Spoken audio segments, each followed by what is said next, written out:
पुरी नगरी के पास समुद्र की लहरों की आवाज के बीच एक बहुत ही साधारण सा घर था।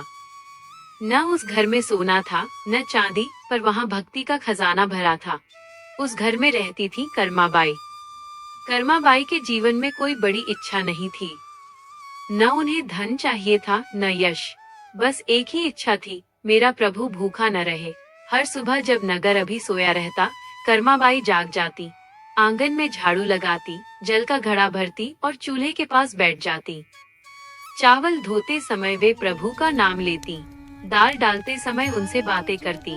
प्रभु, आज खिचड़ी जरा पतली बना रही हूँ, कल वाली थोड़ी गाढ़ी थी, मानो प्रभु उनके सामने बैठे हों। जब खिचड़ी पक जाती तो वे पहले एक कौर निकालती और मन ही मन कहती, प्रभु पहले आप। मेरे हाथ का खाना अगर आपको अच्छा लगे तो मेरा जीवन सफल। और सचमुच भगवान जगन्नाथ हर दिन आते, कभी गरीब यात्री बनकर, कभी थके हुए ब्राह्मण की तरह। कर्माबाई उन्हें पहचानती नहीं थी, पर उनका हृदय पहचान जाता था। कई बार प्रभु खाते खाते कहते, माँ आज तो खिचड़ी बहुत स्वादिष्ट है। कर्माबाई हंसकर कहती, प्रभु स्वाद मुझ में नहीं, आपके प्रेम में है। समय बीतता गया।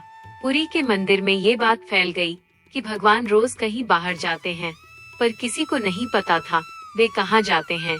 एक दिन एक विद्वान साधु कर्माबाई के घर आए। उन्होंने देखा, कोई मंत्र नहीं, कोई शास्त्र नहीं, बस प्रेम। साधु को चिंता हुई। उन्होंने कहा, माता, भक्ति में नियम भी जरूरी हैं। आप बिना विधि के भोग चढ़ाती हैं। कर्माबाई घबरा गईं। उन्होंने सोचा, कहीं मुझसे प्रभु नाराज न हो जाए। उन्होंने साधु की बात मान ली। अब भोग में मंत्र, शुद्धि, नियम सब होने लगा, पर इसमें समय लगने लगा। उस दिन कर्माबाई का मन बहुत बेचैन था। खिचड़ी तो बन गई थी, पर विधि पूरी नहीं हो पाई थी। उधर मंदिर में अद्भुत दृश्य हुआ। पट खुले तो भगवान जगन्नाथ के मुख पर खिचड़ी के दाने चिपके थे। पंडे कांप उठे। यह लीला उन्होंने पहले कभी नहीं देखी थी। पंडों ने विनती की, प्रभु हम अपराधी हैं, पर सत्य बताइए। भगवान बोले, मेरी भक्त कर्माबाई मुझे माँ की तरह खिलाती है। आज वो देर कर रही थी, मैं उसके प्रेम का ऋणी हूँ, मैं इंतजार नहीं कर पाया। फिर प्रभु ने गंभीर स्वर में कहा, जो मेरी पूजा को एक ही रास्ते में बांधना चाहता है वो मुझे नहीं जानता। मेरे मार्ग अनंत हैं, पर प्रेम का मार्ग सबसे ऊंचा है। साधु को बुलाया गया। उनकी आंखों से पश्चाताप बह निकला। वे कर्माबाई के चरणों में गिर पड़े। माता, मैंने आपको नहीं, अपने अहंकार को पूजा था। कर्माबाई रो पड़ी। उन्होंने प्रभु से कहा, हे प्रभु, मुझसे जो बन पड़े मैं वही करूंगी।